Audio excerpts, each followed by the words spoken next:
All right, thank you for stopping in again. And you know, with this channel, I talk mainly about mythology, but I always have the caveat that I talk about both modern mythology and ancient mythology because it's all storytelling to me and it's all aimed at addressing, issues that were going on in your environment. It tells you a lot about how people were feeling. So I want to talk about Exo Squad. I got to give a shout out to my man Kurt for putting me onto this because I had never seen this before. It's a 1993, 1994-ish animated sci-fi television series produced by Universal Cartoon Studios. Right in my alley, right? Sci-fi, universe, animation, I love it.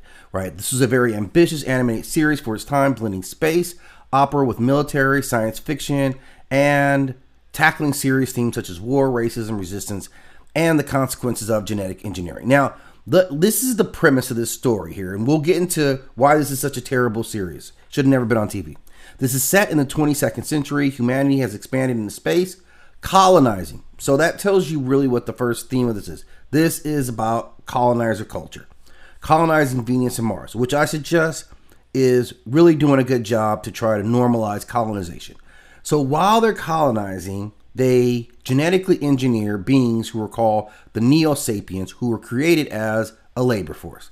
So now we have colonization and a subservient labor force who they would admittedly mistreat.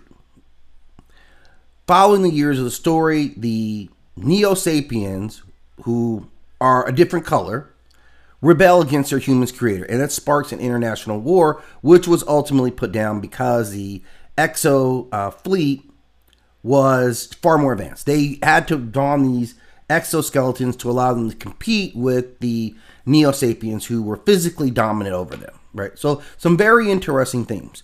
So this stood out to me because it's created in like a very anime style, but it really does a lot of like this talk of confronting racism, and in a way that they don't think they understand the way that they're confronting it. And these are the themes that they work in. If you really dig deeper, it reflects themes of colonization, oppression, and slavery is very vivid.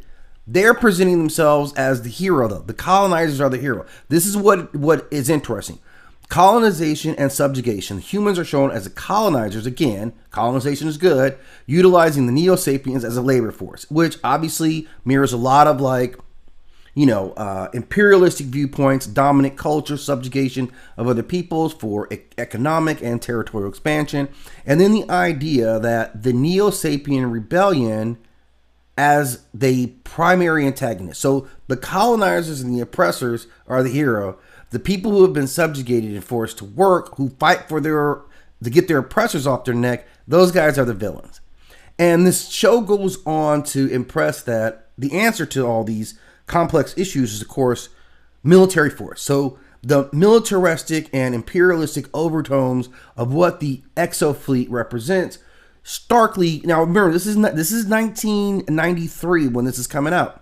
So we know a lot about colonization at this time, and people are speaking out against it. And to make the show even worse, you have Marsala, who is the lone Neo Sapien hero who, of course, joins the Exo fleet. He's supposed to be this compelling character that, again, reinforces the idea of assimilation and loyalty to the ruling class, which is preferable over revolution. So, this is a show that's really bundling a lot, and I'm really glad that they show this because it really exposes to you what a certain class of people think about colonization and still see themselves as the good guys. Like literally, they are represented as good guys. Where these Neo Sapiens who were genetically engineered, treated as second-class citizens, they all have other color skin, right? So, and it's weird because they always say, well, they have blue skin. Yeah, we understand what you're saying. You're saying right? You don't have to say, they don't have to be black or brown or anything as long as they're that. That shows you the other is always not that. It isn't. So it's really, really crazy because even among the humans, there's no diversity, right? There's a few like other color characters there who have no speaking roles or no major speaking roles. They're not in the leadership. Like we see who the leadership of the group is. It's just a compelling thing to watch. It's on Peacock right now. I just found it. at the advice of a friend who knew that I would light in this. So I logged on to Peacock this morning while I was just kind of riding the bike and just wanted to watch something.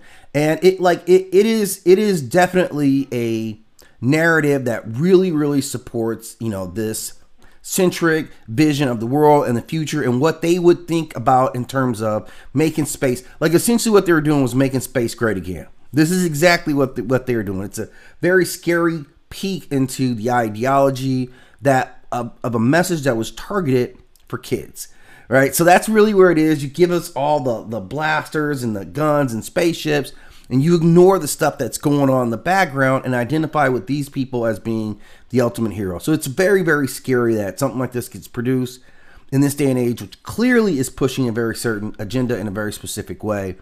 To you don't look at colonizers and think of them as bad anymore. But anyway, I know you guys are gonna have something to say to this. Please do so in the comment section. We can push the conversation forward if you choose. And as always, I appreciate when you hit that like and subscribe.